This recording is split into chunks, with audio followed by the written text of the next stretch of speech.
Jake Morrison stood in the middle of the huge round room. The walls rose up high above him, filled with seats where aliens from across the galaxy sat and watched. Some looked like giant bugs with too many legs. Others were tall and thin like walking sticks. A few glowed with their own light. All of them were staring down at him with anger in their eyes. The human ambassador kept his hands behind his back and tried to look calm. Next to him stood Commander Lisa Rodriguez. She wore her military uniform with pride, even though she knew it might be the last time she would wear it in this place. The Prime Minister of the Vorthak species clicked his sharp mouth parts together. He looked like a spider made of crystal, but much bigger than any spider on Earth. When he spoke, the machine that turned his words into English made his voice sound cold and mean. "Humans," the Prime Minister said, "your people have caused too much trouble.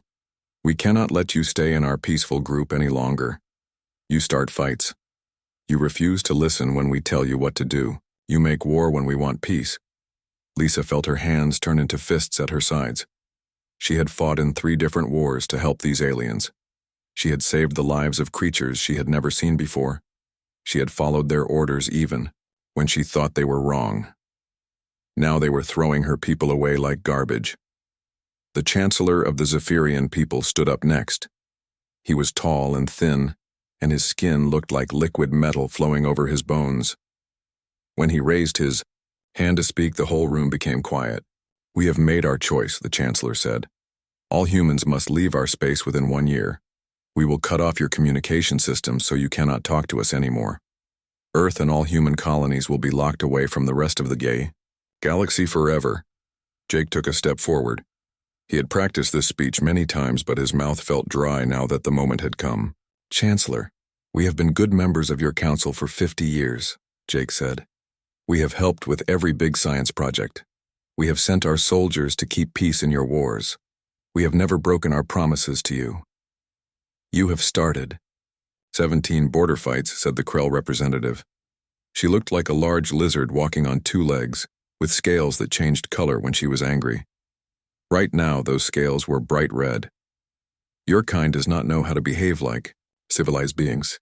Jake wanted to argue more, but he could see it was no use. The aliens had already made up their minds before he even walked into the room. This whole meeting was just for show. The vote happened fast. Each species pressed a button on their seats. Red lights meant they wanted humans to leave. Green lights meant they wanted humans to stay. Blue lights meant they were not sure. The giant screen above the room showed the numbers. 847 red lights, 3 blue lights, only 1 green light from the human section where Jake and Lisa sat. The sound of the final gavel hitting its block was like breaking glass. Jake felt something break inside his chest too. 50 years of friendship and cooperation were ending in 1 moment. Captain Alex Turner was waiting in his ship high above the planet. The Defiance was one of the newest human ships, built with both human and alien technology working together. When the message came from Jake on the planet below, Alex closed his eyes for a moment. "All ships prepare to leave," Alex told his crew through the communication system. "We are going home." The word home felt strange now. Earth had been home, but it had also been part of something bigger. Humans had colonies on dozens of worlds. They had friends among many alien species. They had built a life among the stars. Now, all of that was ending. Lisa looked around the council chamber one more time. She remembered the first time she had come here as a young officer. She had been so excited to see all the different kinds of life in the galaxy. She had dreamed of the great things humans and aliens could do together. "They will regret this," she said quietly to Jake as they walked toward the exit. "Maybe," Jake replied. "But by then it might be too late." High above them, the human fleet was already moving away from the council homeworld. 37 ships carrying diplomats, scientists, soldiers, and workers back to human space. They would never return to this place. As the ships jumped to faster than light speed, none of them saw the strange readings on the deep space sensors. Far out in the empty space between galaxies, something was stirring. Something old and hungry that had been sleeping for thousands of years. The Council aliens celebrated their vote. They believed they had made the galaxy safer by getting rid of the violent humans. They went back to their worlds thinking they had solved their problems. They had no idea that their real problems were just beginning. And the one species that might have been able to help them was now cut off from all communication, locked away in their own small part of space. The silence between humans and the rest of the galaxy was complete. But silence, as the Council would soon learn, could be more dangerous than any words. 5 years had passed since the day humans were kicked out of the Galactic Council. Dr. Emma Watson worked alone in her lab on Luna Base 7. The base sat on the moon, looking down at Earth below. Emma spent most of her time trying to figure out how alien technology worked without any aliens to help her. "The energy readings are staying steady," Emma said into her microphone. She was talking to Dr. Ryan Clark, who was working in a similar lab back on Earth. "I think we finally understand how their power systems work. When the aliens first cut humans off from the galaxy, everyone thought it would be the end. Human colonies depended on alien technology for almost everything. Trade ships could not reach alien worlds to sell human goods. The economy on Earth started to fall apart. But humans did what they always did when things got bad. They adapted." General Patricia Collins sat in her office reading reports from all the human colonies. Food production was up 30% because humans had invented new ways to grow crops without soil. The military had created new weapons that were different from alien designs but worked just as well in tests. "We are not just surviving," Patricia said to Colonel Steve Martinez, who worked as her assistant. "We are actually getting stronger." Steve nodded as he looked at more reports. "The colonies on the outer rim are building new factories every month. Without alien regulations telling us what we can and cannot do, our people are creating things faster than ever before." Meanwhile, far out in space, something moved in the darkness between stars. The Void Hunters had been sleeping for thousands of years, but now they were waking up. They could sense the psychic energy coming from the big civilizations of the Galactic Council. All those billions of thinking minds created a signal that called to them across the empty void. Commander Julie Thompson commanded a small research ship called the Pioneer. Her job was to watch the edge of human space and look for anything unusual. She had been doing this job for 3 years, and most days nothing interesting happened, but today was different. "Captain," said Lieutenant Ben Harris from his seat at the communications station, "I am picking up some weird energy readings from Sector 7. Julie walked over to look at his screen. The readings showed energy patterns that did not match anything in their database. Whatever was making these signals was moving through space faster than anything should be able to move. "How fast are they going?" Julie asked. "Too fast," Ben replied. "The computer says it is impossible, but the readings do not lie." Julie felt a cold feeling in her stomach. She had been a space officer for 15 years, and she had learned to trust her instincts. Right now, her instincts were screaming that something very bad was coming. "Get me a direct line to Earth Command," Julie ordered, "Priority Alpha," but Julie did not know that her warning would never reach anyone who could do anything about it. The communication blackout that the Council had created was too good. Humans could talk to other humans, but they had no way to contact any alien species. Even if Julie could figure out what was coming, she could not warn the aliens who were in danger. Back on Earth, life was getting better every day. The big cities were cleaner because humans had invented new ways to make energy without pollution. Children went to schools that taught them about science and engineering instead of alien languages they would never need. Young people grew up dreaming of exploring space in ships built by human hands. Dr. Ryan Clark worked late into the night in his laboratory. He was trying to understand how faster-than-light travel worked without using alien technology. Humans had been using alien jump drives for 50 years, but they had never really understood how they worked. "Emma," he said into his microphone, talking to his colleague on the moon, "what if we approach this problem differently? What if we do not try to copy alien technology but instead create our own?" Emma looked up from her work. She had been thinking the same thing for months. "You mean build our own jump drives from scratch?" "Exactly," Ryan said. "We know the basic physics. We just need to find a different way to make it work." This was happening all across human space. Without alien technology to depend on, humans were being forced to innovate. They were creating new solutions to old problems. They were building things that had never been built before. Admiral Morrison, who had been promoted after Jake retired, read reports from across human territory. New colonies were being built on planets that aliens had said were too dangerous to settle. New weapons were being tested that used principles aliens had never thought of. New ships were being designed that looked nothing like alien vessels, but could fly just as fast and far. "We might actually be better off without them," Morrison said to his aide during their morning briefing. "Our people are more creative when they have to solve problems on their own. But creativity and innovation might not be enough for what was coming." Far out in the void, the hunters continued to move toward the galaxy. They had been traveling for months, drawn by the psychic beacon of billions of thinking minds. They were hungry after their long sleep, and they were getting closer every day. The first sign of their approach was detected by a deep space monitoring station on the edge of Council territory. The aliens who worked there saw the strange energy, readings, and tried to understand what they meant. But they had no experience with anything like the Void Hunters. By the time they realized the danger, it would be too late to call for help. And even if they could call for help, the one species that might have been able to provide it was locked away behind a wall of silence, working on their own projects, and completely unaware of the ancient evil that was heading straight for them. The first world to die was Xerion Prime. It was the home planet of Chancellor Vex Thera, the same Zephyrian leader who had voted to kick humans out of the Council. The planet had billions of people living on it, with cities that reached up into the clouds and oceans full of floating farms. The Void Hunters came without warning. They appeared at the edge of the solar system like black holes given shape and purpose. But they were not just empty space. They were something much worse. They ate everything they touched, turning planets, stars, and even empty space itself into fuel for their ancient hunger. Chancellor Vexithara stood in his command center watching his world die.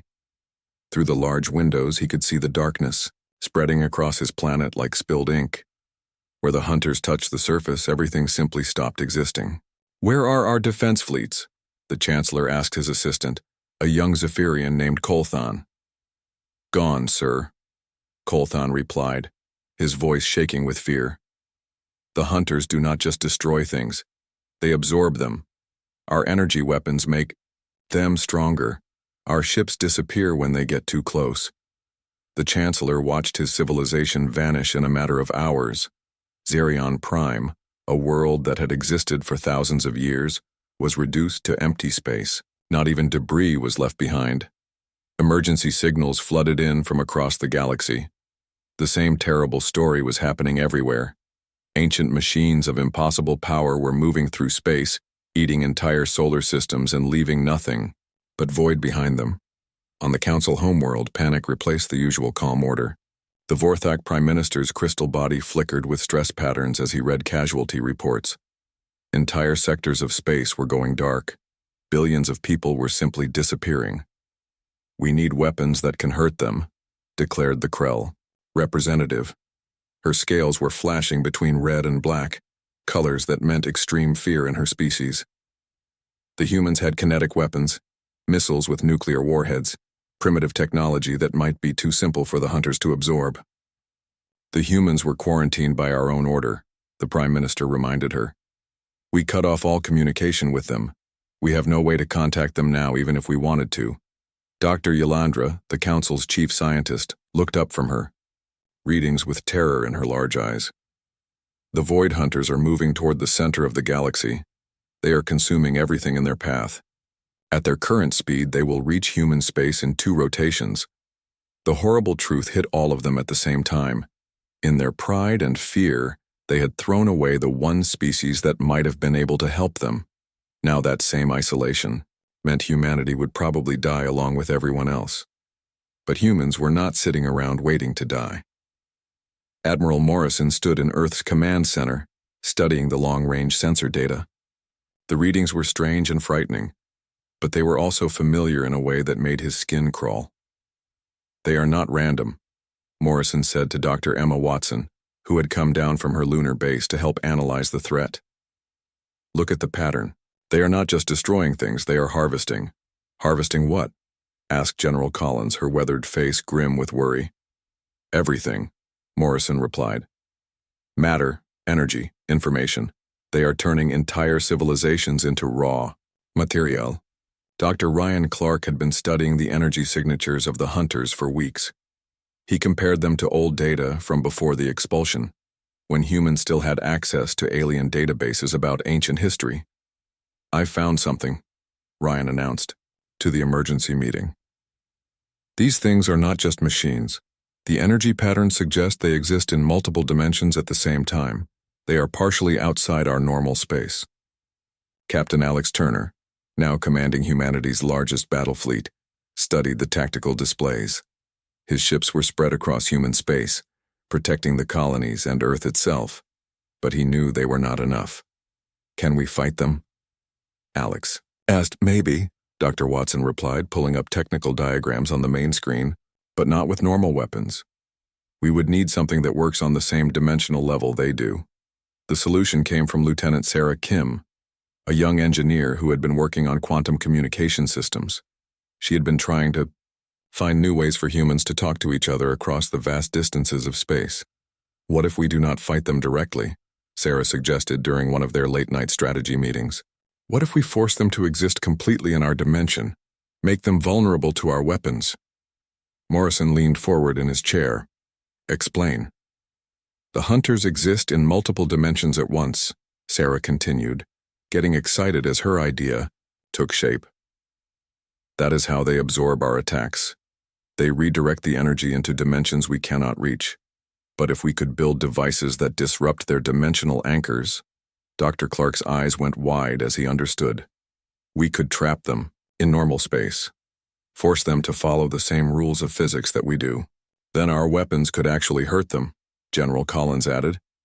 It was a desperate plan, but it was the only chance they had. Every human shipyard, factory, and research lab was converted to build the new dimensional resonance disruptors. The devices were huge and required enormous amounts of power to operate. Commander Julie Thompson supervised the installation of the first disruptor on her ship, the Liberty. The device took up almost half of her cargo bay and needed 3 nuclear reactors just to charge it. "We are going to need volunteers," Admiral Morrison announced to his senior staff. "These weapons drain so much power that ships can only fire them once or twice. Most of our people will not be coming home." The response was immediate. Thousands of volunteers stepped forward, veterans like Colonel Martinez who had fought in the alien wars, young officers like Lieutenant Harris who had never seen real combat, scientists like Dr. Watson who wanted to see their theories tested, all of them ready to die if it meant saving humanity. As the Void Hunters approached the outer edge of human space, consuming the abandoned listening posts and research stations that humans had left behind, Earth's desperate gambit was taking shape. The aliens who had cast humanity aside were now facing extinction, and the humans they had rejected were preparing to make the ultimate sacrifice, not just for themselves, but for the entire galaxy. Deep under the surface of Earth, in laboratories that had been built in old mine shafts, humanity's best scientists worked day and night. They had less than a month before the Void Hunters would reach human space. Every hour counted. Dr. Ryan Clark had not slept in 3 days. His eyes were red and his hands shook from too much coffee, but he kept working. The data from the approaching hunters was getting clearer, and what he was learning terrified him. "They are not just ancient machines," Ryan announced to the team of scientists gathered around him. "They are something else completely. The energy signatures show they exist in at least 7 different dimensions at the same time." Captain Alex Turner, who had come down from orbit to attend the briefing, studied the holographic displays floating above the table. "Can we fight something like that?" "Not with normal weapons," Dr. Emma Watson replied. She had been working on the same problem from a different angle. "Everything we shoot at them just gets absorbed and redirected into dimensions we cannot even see." The room fell quiet. Outside, they could hear the sounds of factories working at full speed, building ships and weapons for the coming battle. But if their weapons could not hurt the hunters, all of that effort would be wasted. Lieutenant Sarah Kim sat in the corner, working on her laptop computer. She had been the one to suggest the idea of dimensional disruptors, but turning that idea into reality was proving much harder than anyone had expected. "What if we do not try to destroy them?" Sarah said suddenly. "What if we just make them vulnerable?" Admiral Morrison, who had been listening quietly, turned to look at her. "What do you mean?" Sarah stood up and walked to the main display. She began drawing diagrams in the air with her finger, and the computer projected her drawings for everyone to see.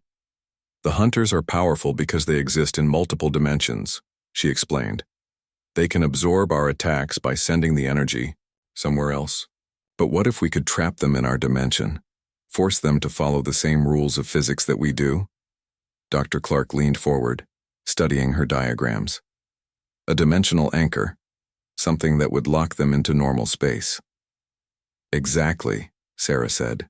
"If we could build resonance disruptors powerful enough, we could force the hunters to exist entirely in our reality. Then our kinetic weapons, our nuclear missiles, everything we have built might actually work against them." The next week saw human industry pushed beyond all limits. Every shipyard in the solar system was retooled to build the new dimensional resonance disruptors. The devices were massive, each one the size of a small building, and they required enormous amounts of power to operate. Commander Julie Thompson stood in the cargo bay of her ship, the Liberty, watching technicians install the disruptor device. The machine filled most of the available space, and power cables as thick as her arm ran from it to the ship's 3 nuclear reactors. "Will it work?" asked her first officer, Lieutenant Dave Wilson. "We will find out soon enough," Julie replied. "The test firing is scheduled for tomorrow." The test took place in empty space far from any planets or space stations. Julie's ship fired the disruptor at a small asteroid. For a moment, space itself seemed to bend and twist around the target. Then the asteroid simply exploded, torn apart by forces it was never meant to experience. "It works," Julie reported back to Earth Command. "The disruptor forces normal matter to exist in only one dimension. The stress tears it apart. But success came with a terrible price. The disruptor had drained so much power from the Liberty that 2 of her 3 reactors had shut down. The ship could barely maintain life support, let alone fight a battle. "We can only fire this thing once," Julie told Admiral Morrison over the communication link. "Maybe twice if we push the reactors past their safety limits. After that, the ship will be dead in space." Morrison closed his eyes and took a deep breath. He had been in the military for 30 years, and he had sent many people to their deaths. But this was different. This was asking entire crews to sacrifice themselves for a chance to save humanity. "We need volunteers," Morrison announced to his senior staff. "These ships will not be coming back. The energy requirements mean this is a suicide mission." The response shocked everyone. Within hours, thousands of people had volunteered. Not just soldiers, but scientists, engineers, and civilians who wanted to help. Dr. Emma Watson volunteered to go on one of the ships to monitor the disruptor systems. Colonel Steve Martinez volunteered to lead a boarding party if they could damage a hunter enough to get inside it. Even Lieutenant Ben Harris, who was barely 23 years old and had never been in real combat, stepped forward to volunteer. "Why?" Admiral Morrison asked him during the selection interview. "You have your whole life ahead of you." Ben looked him straight in the eye. "Because if we fail, nobody has a life ahead of them. My little sister lives on Mars colony. My parents are on Earth. I'm not going to let those things kill my family." As the Void Hunters approached the outer edge of human space, Earth's desperate plan was taking shape. 50 ships, each equipped with dimensional resonance disruptors, prepared for the battle that would determine the fate of not just humanity, but the entire galaxy. The aliens who had rejected humans were dying in their billions, consumed by an ancient evil they could not fight. Their advanced weapons, their superior technology, their peaceful philosophies, none of it mattered against the hunters. But humans had something the aliens lacked. They had the willingness to sacrifice everything for the chance to survive. They had the ability to innovate under pressure. And they had the stubborn refusal to give up, even when defeat seemed certain. Captain Turner stood on the bridge of his ship, the Defiance, watching the final preparations. Around him, his crew worked quietly and efficiently. They all knew they were probably going to die, but they showed no fear. All ships report ready, came the voice of Admiral Morrison over the communication system. Remember, we only get one chance at this. Make it count. In the distance, sensors detected the first signs of the approaching hunters. Dark shapes moving through space, consuming everything in their path. The final battle for humanity was about to begin. The final battle began at the Centauri gates, where Admiral Morrison had positioned his fleet. 50 human ships faced an enemy that had already consumed half the galaxy. The Void Hunters appeared like moving pieces of empty space, geometric, patterns of pure darkness that seemed to bend reality around them. All ships maintain formation, Morrison commanded from his flagship, the Resilience. Remember, we only get one shot with these disruptors. Make it count. Captain Alex Turner commanded the front line of ships. His vessel, the Defiance, had been his home for 5 years. Now it would be his tomb. Through the view screen, he watched the first Void Hunter approach. It was beautiful in a terrible way, like looking at death itself given shape and purpose. Dimensional. Disruptor charging, reported his weapons officer, Lieutenant Carol Hayes. Power levels at maximum. All hands. Prepare for dimensional resonance burst, Turner announced to his crew over the ship's communication system. Everyone on board knew what that meant. After they fired, they would have maybe enough power for one more shot before their reactors failed. The disruptor fired. Space itself cracked like breaking glass around the Void Hunter. For the first time in thousands of years, the ancient machine was forced to exist in only one dimension. It became solid, real, vulnerable. Target locked, called out his tactical officer, firing all kinetic weapons. The Defiance unleashed everything it had. Nuclear missiles, railgun rounds, plasma torpedoes, all the primitive human weapons that the Council had mocked for being too simple. They tore through the hunters, structure like bullets through paper. Target destroyed, Turner reported, but his celebration was short. More hunters were approaching, and his ship was already running on emergency power. The battle raged for 3 days. One by one, Earth ships made their sacrificial runs. They would force a hunter into normal space, destroy it with conventional weapons, then drift powerless while the next ship took its turn. Commander Julie Thompson's ship, the Liberty, managed to destroy 2 hunters before its reactors failed completely. As the lights went out on her bridge, Julie smiled. Her sacrifice had bought time for the others. Dr. Emma Watson monitored the battle from the science vessel Newton. She watched her friends die one by one, their ships going dark after each successful attack. But the plan was working. The hunters were falling. They are learning, Emma reported to Admiral Morrison. Each hunter we destroy sends information to the others. They are adapting to our tactics. Morrison nodded grimly. He had expected this. The hunters were ancient and intelligent. They would not fall for the same trick forever. Captain Turner's ship was down to its last reactor when the biggest hunter yet appeared. This one was different from the others. Larger, more complex, covered in strange symbols that hurt to look at directly. That is their command ship. Dr. Watson's voice crackled over the damaged communication system. If we can destroy it, the others might become confused, easier to fight. Turner looked around his bridge. Half his crew was dead, and the rest were wounded. His ship was held together by emergency patches and prayer, but he still had one shot left in his disruptor. Set course for the command hunter, he ordered. All remaining power to the disruptor system. Sir, said Lieutenant Hayes, if we use all our power for one shot, we will not have enough left for weapons. We would have to ram it. Turner smiled. Then that is what we will do. The Defiance charged straight at the hunter command ship. The disruptor fired, cracking space around the massive enemy vessel and forcing it into normal reality. With no power left for weapons, Turner did the only thing he could. He crashed his ship into the hunter at full speed. The explosion could be seen from Earth. When the light faded, both the Defiance and the hunter command ship were gone. But Turner's sacrifice worked. The remaining hunters suddenly became confused, moving randomly instead of working together. Colonel Steve Martinez led the final assault. His ship, the Guardian, was one of the last 3 human vessels still fighting. With the hunters confused and vulnerable, the remaining human ships were able to pick them off one by one. Last hunter down, Martinez reported. Sector clear. The silence that followed was deafening. Of the 50 ships that had begun the battle, only 7 were still functional. The rest drifted in space, their crews dead or dying, their reactors cold, but they had won. Dr. Ryan Clark, monitoring the battle from Earth, wiped tears from his eyes as he watched the tactical display. They did it, he whispered. They actually did it. In the days that followed, long-range sensors detected something unexpected.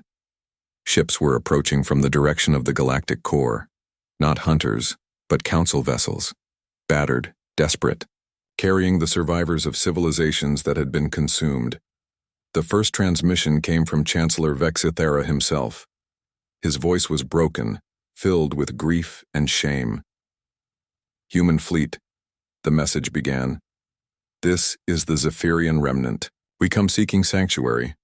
Our worlds are gone. Our people are scattered.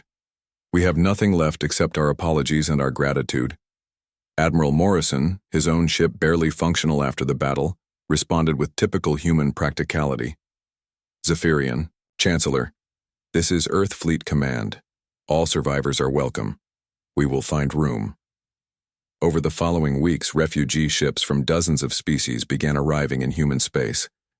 The Krell representative, who had called humans uncivilized, now begged for food for her starving people. The Vorthak Prime Minister, whose crystal body was cracked and dim, asked for medical help that only human doctors could provide. Humans welcomed them all. Dr. Emma Watson stood at the observation deck of Luna Base 7, watching the greatest migration in galactic history. Thousands of alien ships filled Earth's solar system, their crews learning to live alongside the species they had once rejected. Do you think they have learned their lesson? Asked Dr. Clark, joining her at the window. Emma thought about Captain Turner and all the others who had died to save people who had never wanted their help. I hope so, Ryan. I really hope so. The old Galactic Council was gone, consumed by the darkness they could not stop. In its place, something new would have to be built. Something that valued every species equally, even the chaotic, violent, brilliant humans who had saved them all. Humanity had been left in silence, cut off from the galaxy by the very people they had tried to serve. But when the time came to choose between revenge and rescue, humans had chosen to save their former enemies. The galaxy would remember that choice for a very long time.